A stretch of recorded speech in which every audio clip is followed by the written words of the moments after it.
Now we're back to learning Inkscape in the year day 19. Let's go over the join styles. I'll create yet again a rectangle. Then we go to Object, Fill and Stroke. We need a stroke paint first. Well, let me also get rid of the fill. So I click on the X here for fill. Then under stroke paint, add a flat color. And let me make that red. Then we go to stroke style and I'll make it 10 pixels.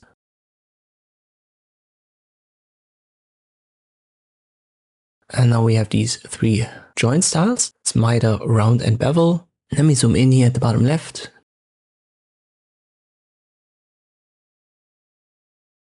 This is the round one, and bevel is kind of like a cutoff. The miter will give you the straight lines, but beware, this only works when you have straight corners activated. So I've already shown you in earlier videos, you can drag the circle down to have rounded corners, and if you change the join now, you can see no difference.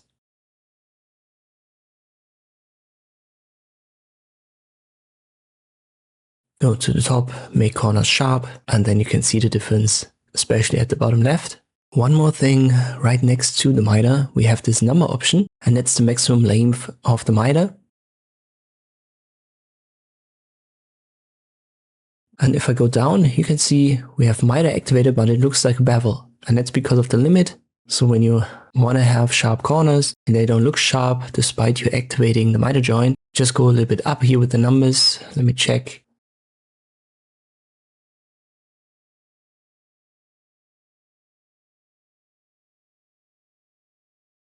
At around 1.2, we still have the bevel, 1.3 as well, even 1.4, but 1.5 here gives us the miter. I believe the default is actually 4.0, and in that case you shouldn't have many problems, but just in case you've messed around with this number and you can't see straight corners anymore, straight joints, then make sure to reset it to 4 points and then you should be good. I hope this video was helpful, thank you for watching and I'll see you next time.